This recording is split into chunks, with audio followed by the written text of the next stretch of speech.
Pepsi-Cola, P-E-P-S-I. That's your smartest cola buy.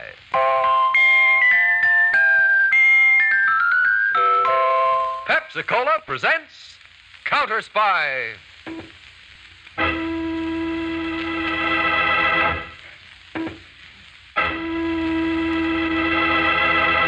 Washington calling David Harding, Counterspy. Washington calling David Harding, Counterspy. Harding, Counterspy. Calling Washington.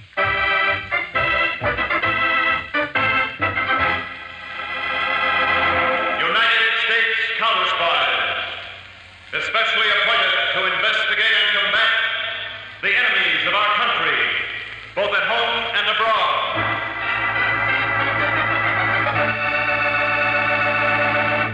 Tonight, the case of the magic murder. A thrilling counter-spy report to the American people. Brought to you each Tuesday and Thursday by delicious Pepsi-Cola. And now, another report to the American people. In your family's interest, listen to these findings, recently released by the United States Testing Company, Incorporated. After thorough and impartial tests, Pepsi-Cola proved of highest purity. Pepsi-Cola has more quick food energy and value, ounce for ounce, than any other leading nationally known cola. Yes, tested, compared against all other leading nationally known cola drinks, Pepsi-Cola won out. You get the best and twice as much in delicious Pepsi-Cola. And now to Counterspy.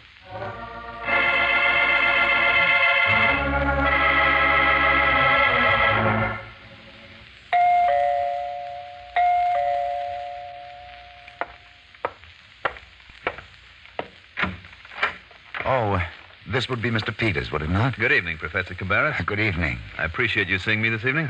Please come in. Thank you. This chair by the desk, Mr. Peters. Thanks. Well, you were lucky to find such a nice little house so near Washington, Professor. It was your chief of the counterspies, Mr. David Harding, who helped me find it, Mr. Peters. The 3 rooms are sufficient for my personal needs. I have turned the cellar into a fine laboratory for my homework. Of course, you'll be working most of the time at the government laboratories, won't you, sir? Yes. The development of turbojet engines for land vehicles is a big project. Mm-hmm. I'm honored to have been brought to this country by your great government to work on it. Why, the possibilities of jet engines for land use are... But you did not come for a lecture on engines, Mr. Peters. Not quite, Professor. The main purpose of my visit is to have you fill out this questionnaire. That is what you mentioned on the telephone. Yes. Now, by law, the counterspies are responsible for the safety of distinguished visitors from abroad. The more information we have, the easier our job is. But no one means me any harm, Mr. Peters. We hope not. But in these days, there's no knowing. Oh. Now, will you fill in these blanks? Now then, do we have the full name correctly, Professor? Of the University of Maslava. First name, Jan. Middle name, Fyodorovich. Yes, and last name, Cabarrus. C-A-B-A-R-R-U-S. Correct. It's an odd name, sir. But common in my part of Europe. Oh? Now, our records already show that you hold 5 degrees. Yes. And before the last war, you were a scientific consultant to the government of your own country. Those were happy, fruitful days, Mr. Peters. But today, my country is in the hands of... My feelings on that point are very strong, Mr. Peters. Please, go on. Now, as to your experiences during the war and immediately after, our records require some more information. Well, I shall do my best. In 1939, when the Germans first...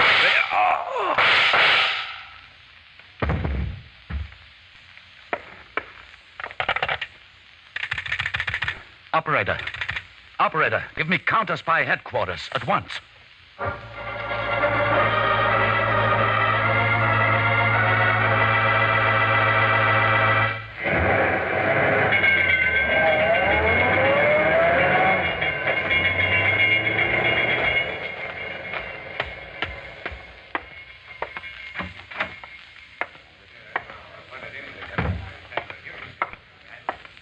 Feeling all right now, Professor Cabarrus? Somewhat shaky, Mr. Harding. I'm much more disturbed over Mr. Peters. Me too. He's very seriously wounded in the head. Oh. He's been taken to the Counterspy infirmary. The shots seemed to come, you said, from that glass door to the sunroom. Yes. It must have been opened quietly by someone as Mr. Peters and I were filling out this... Oh, by the way, here it is. Oh, the questionnaire. Oh, Professor, did you by any chance get a glimpse of the man who fired the shots? Just as it were, out of the corner of my eye. Well, can you recall anything at all? Try to recreate the image of that moment in your mind if you can. Let me see. I was here. Mr. Peters was there. You were at right angles to the sunroom door. Yes. And then the door must have opened. He wore a black velour hat. Oh? And, he must have been holding the pistol in his left hand. Left-handed. Now, go ahead. I believe he was tall, wearing a dark coat, and yes, a mustache. Black or dark brown. And one other thing. Yeah?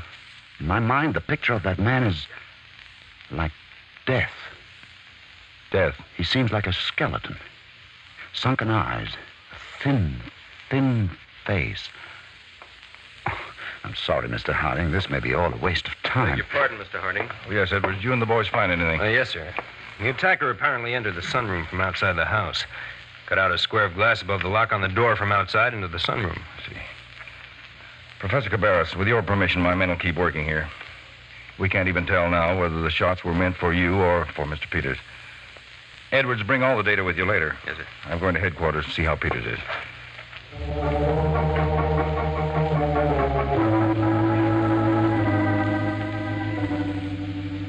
Peters is still on the operating table, Mr. Harding. The man who fired the shots was very accurate. All three hit Peters. One raked a furrow along the top of his head. I expect Edwards will find that bullet buried in a wall at the house there. And the second bullet lodged at the side of his neck. We've removed that one. There'll be no serious after effects. What about the third bullet? Lodged in his skull. We're studying the x-rays now. Doctor, Harry Peters is not only my assistant, but he's my friend as well, and I hope... Oh, we're doing our very best, Mr. Harding. Would you excuse me? Harding. Edwards, Mr. Harding. I've returned with all we found at the professor's house. I'm in the identification section now. Thank you, Edwards. I'll be right down.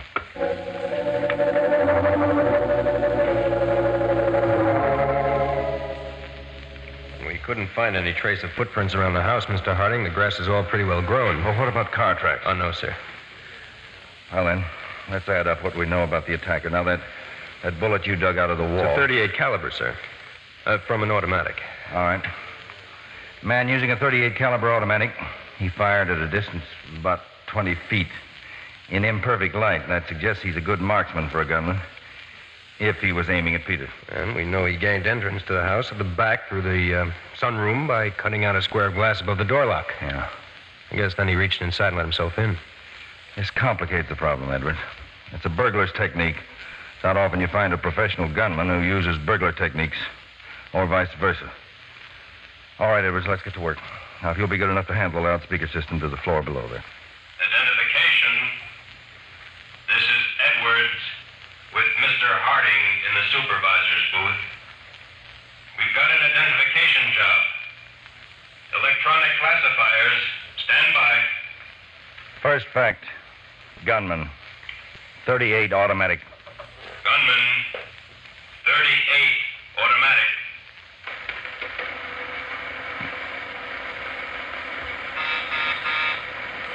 Next. Left-handed. Left-handed.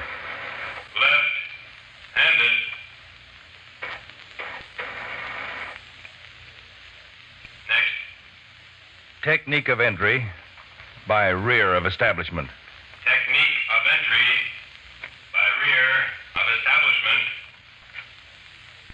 Next. By door.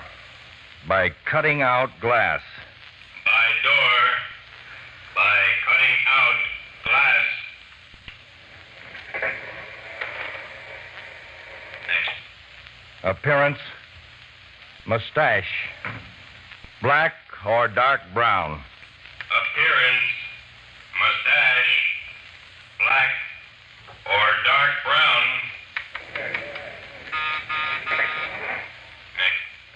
Eyes, black or dark brown?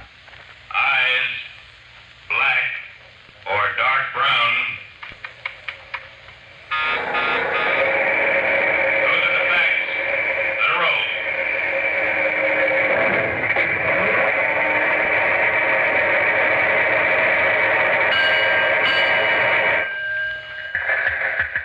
They got something, Edward. Yes, sir.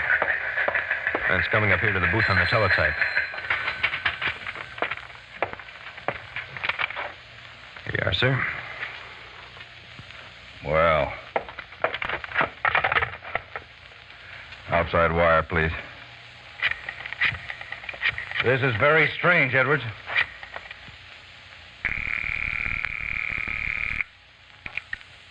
Yes, hello. Professor Cabarrus, this is David Harding. Yes, Mr. Harding. We've located the name of a man answering the description you gave us. And so quickly. It's amazing. The name is Bones Cleburne. We could have him in our hands inside of 2 hours. I'm so relieved, Mr. Harding. There's only one difficulty. He was in an automobile accident in Florida. He's been dead for 8 months. Dead? Well, then, I'm afraid my recollection of the attacker's appearance was not accurate enough. How's Mr. Peters? Well, I'm very hopeful that when Mr. Peters regains consciousness, he'll be able to give us a vital clue in this case. But how is he, Mr. Harding? The doctors are waiting for the shock to subside before operating. He will live? I'm told his chances are only 50-50.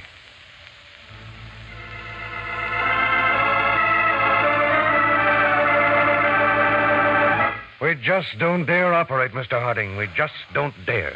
I don't understand, Dr. Dillon. Well, the bullet lodged in the frontal lobe. Probably the frontal gyrus. Just missing the lateral cerebral artery. Oh. Now, the removal would be a most delicate operation. None of us here on the staff knows the technique well enough. Well, then who does? Only one man, I'm afraid. A great brain surgeon who just this past year developed a new technique for this type of brain operation. Get him over here, Dr. Dillon. Well, he's Dr. K.T. Holborn of Central Hospital, Colby City. Colby City? That's 1,000 miles away. Well, let's get on the phone. Dr. Peters has got to be saved. Operator, this is Mr. Harding. Yes, Mr. Harding. I'm going to be here on Dr. Dillon's line in the infirmary for some time. Now, I want you to keep it clear for fast work. Certainly, Mr. Harding.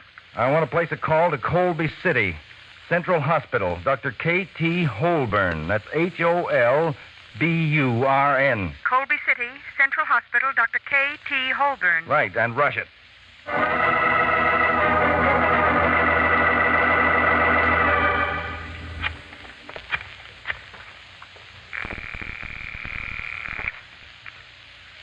Long distance. Operator, this is Counterspy headquarters. I want Colby City, 6700. Colby City, 6700. Dr. K.T. Holborn. Dr. K.T. Holborn.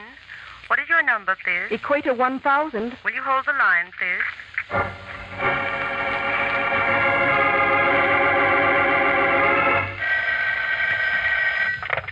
No, Harding speaking. Mr. Harding, Dr. Holborn is not at the hospital. Oh? Let me speak with the long-distance operator, please. Surely. Hello? Hello, sir. Dr. K.T. Holborn is not at the hospital. Well, does the hospital know where he can be reached? Now, this is vitally important. I am sorry, sir. They say Dr. Holborn's not in Colby City at all. Where is he, then? He's on a medical research trip to South America. South America? Well, do you know where he is right now? According to the schedule, he left with the hospital. He's in Caracas, Venezuela tonight. A 2-hour stopover. Venezuela? Well, how's he traveling? By plane, sir. Commercial Airlines of South America. The Rio de Janeiro flight. Well, thank you very much, operator. Holborn's in Venezuela, Mr. Harding? Well, that's a bad blow to Peter's chances. I'm not giving up yet, Dr. Dillon. Yes, Mr. Harding? I find that Dr. Holborn might be reached in Caracas, Venezuela, at the Commercial Airlines Airport. Rio de Janeiro flight. I've got to do everything possible to reach him. Will you put a call through there, please?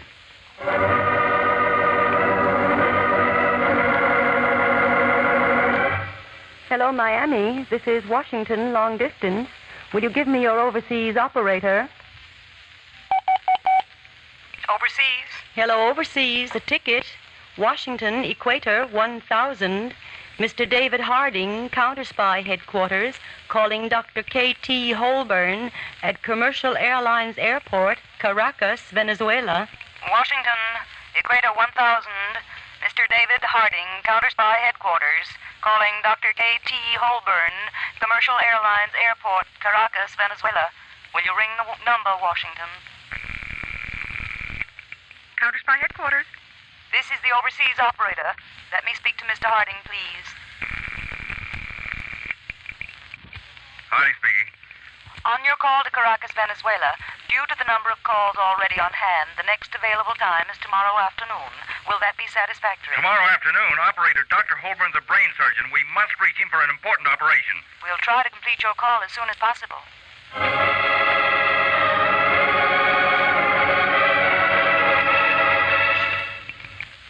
Caracas. Miami overseas operator, a ticket. A ticket. Washington, D.C. Washington, D.C. Mr. David Harding. Mr. David Harding.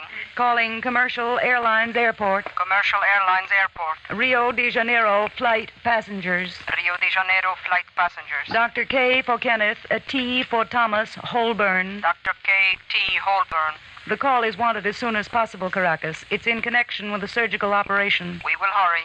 The serial number is 14979. Serial 14979.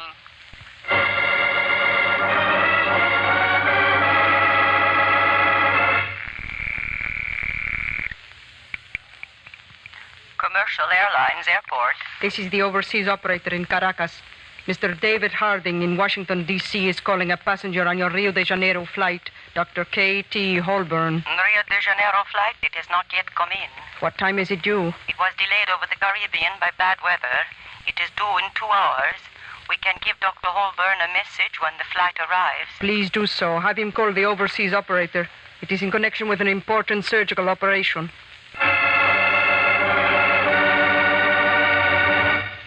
2 hours, Mr. Harding, and there's nothing we can do for Peters. There's got to be.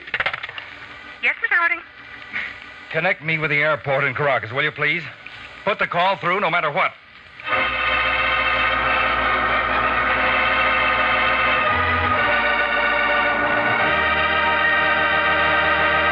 In a moment, back to Counterspy, presented by delicious Pepsi-Cola. Pepsi-Cola hits a spot. 2 full glasses, that's a lot. Twice as much and better, too. Yes, twice as much and better, too. You know Pepsi gives you twice as much. You know Pepsi's better, tastes better. But now I want to make sure you know which cola drink is of proven highest quality. Listen. Impartial tests were made comparing all the leading nationally known colas. And here's the news. Delicious Pepsi was rated tops for quick food energy and honest-to-goodness value, ounce for ounce. Yes, more value and quick food energy in every tasty sip of Pepsi.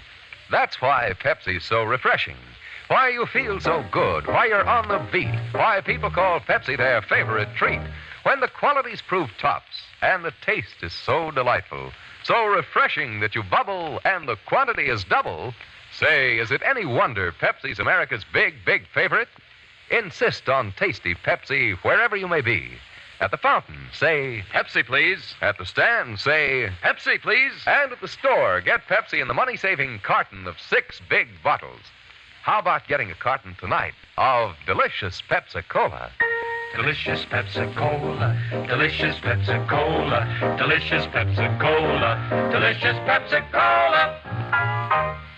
Now back to Counterspy.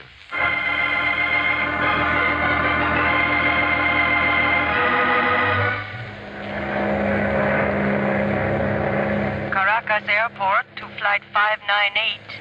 Caracas Airport to Flight 598. Flight 598. What is it, Caracas? Do you have a Dr. K.T. Holborn aboard? Dr. Holborn? Yes, we have. There is an emergency telephone call for him from Washington, D.C. You are due in 1 hour and 45 minutes, but at the request of the Chief of the United States Counterspies, we have obtained special permission for you to come in ahead of time, if you can do it. We can try. If you give us the airlane and landing clearance. We will arrange everything. Come in with all possible speed. I can be over the field at 23:30. Bring me in fast.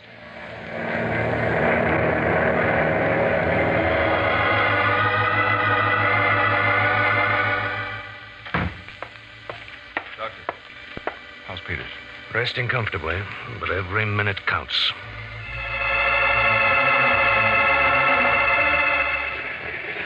Pilot, where will I find a telephone? Now, that's side entrance to the administration building, Dr. Holborn. Thank you.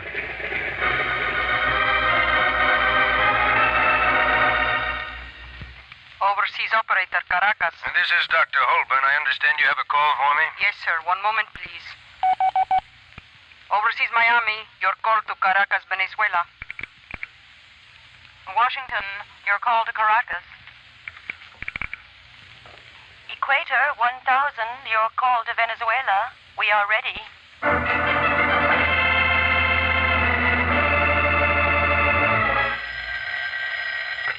Harding. Dr. Holborn in Venezuela for you, Mr. Harding. Go ahead, please. Dr. Dillon. Talk to him. Yes. Hello. Holborn speaking. Dr. Holborn, this is Dr. Henry Dillon, Chief Medical Officer of the United States Counterspy. Oh, yes, Dr. Dillon. We have a serious case here that requires your technique, the Holborn incision. And none of us here is familiar with it. I suppose I fly right back to Washington. And I'm afraid there isn't time for that now, Dr. Holborn. Could we do this? If I acquaint you with the X-rays, could you then direct me in the operation over the phone? We'll have the phone connected right in the operating theater. Ready, Dr. Holborn? Ready, Dr. Dillon.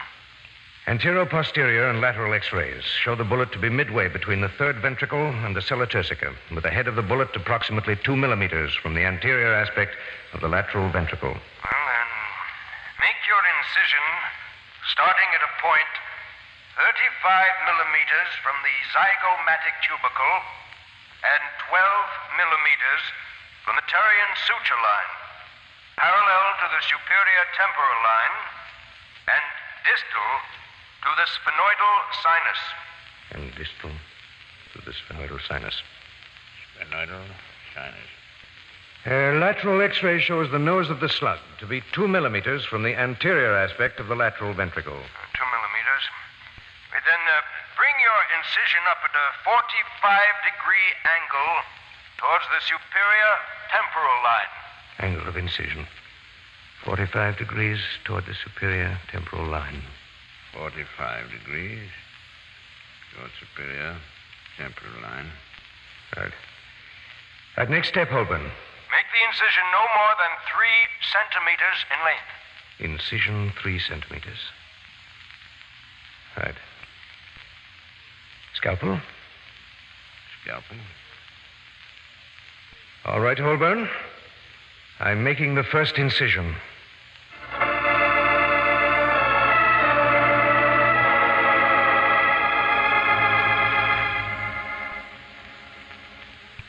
Hello, Peters. Hello, Dave. Hey, that was pretty close, fella.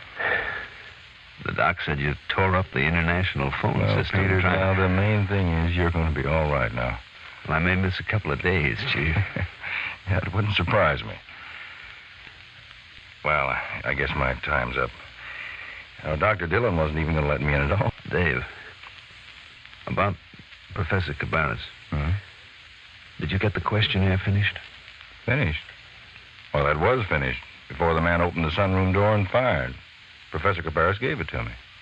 Man? Sunroom door? Yeah. Well, the shots came from behind me, Dave. I was sitting at the desk. Easy, Peters. You better take it easy. Look, I'll come back this afternoon. We'll talk about it. You go to sleep.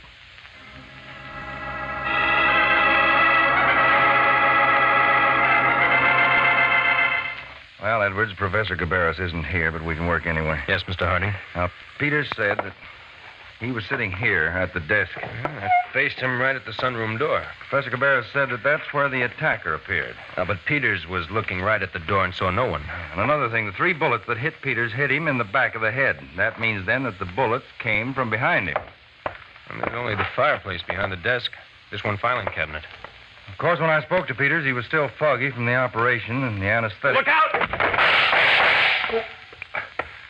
Thanks for knocking me out of the way, Edward. Where'd those shots come from? As I was looking at the filing cabinet, the little metal flap covering the lock on the second drawer moved aside. Behind it, I saw the muzzle of a pistol. Now, let's see. Locked. Hand me that poker from the fireplace. All right. Thanks. We'll pry the drawer open.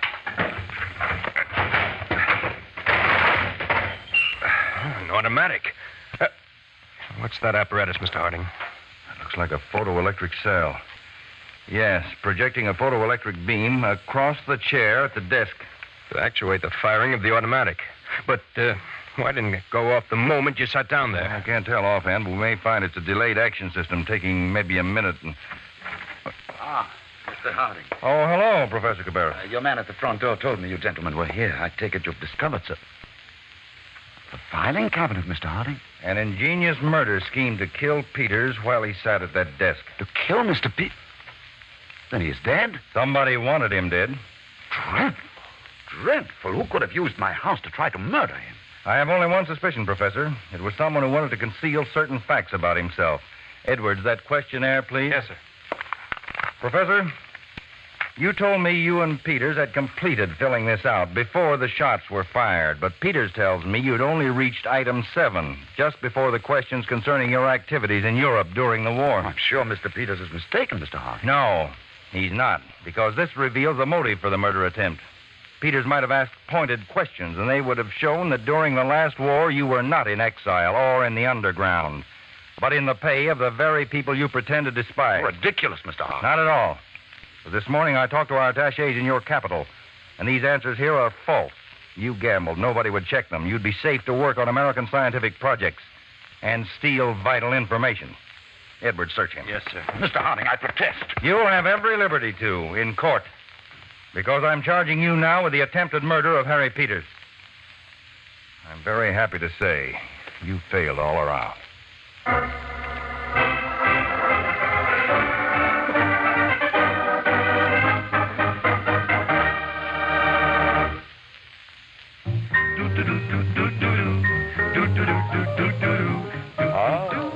Delicious Pepsi-Cola. Bring it on now.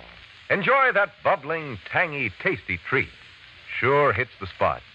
At parties, it's a wonderful idea to serve delicious Pepsi. That extra quick food energy gives folks that bounce, that zing. And Pepsi's big 12-ounce bottles go twice as far. You get a carton of 6 bottles, and you serve 12 full-size drinks. So save that money, get the best, and get twice as much in delicious Pepsi-Cola. Pepsi-Cola hits the spot. 2 full glasses, that's a lot. Twice as much and better, too. Pepsi-Cola is a drink for you.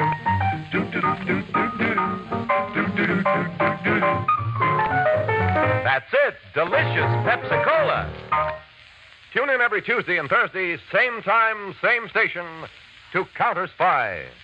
Listen on Thursday for the exciting Case of the Bootleg Buttons. High-grade gold, purified in the white heat of flame. A criminal scheme forged in the heat of greed. Yet your counterspies were able to apply the heat of the law to a trio who dealt in death and double-cross. Listen on Thursday to The Case of the Bootleg Buttons on Counterspy.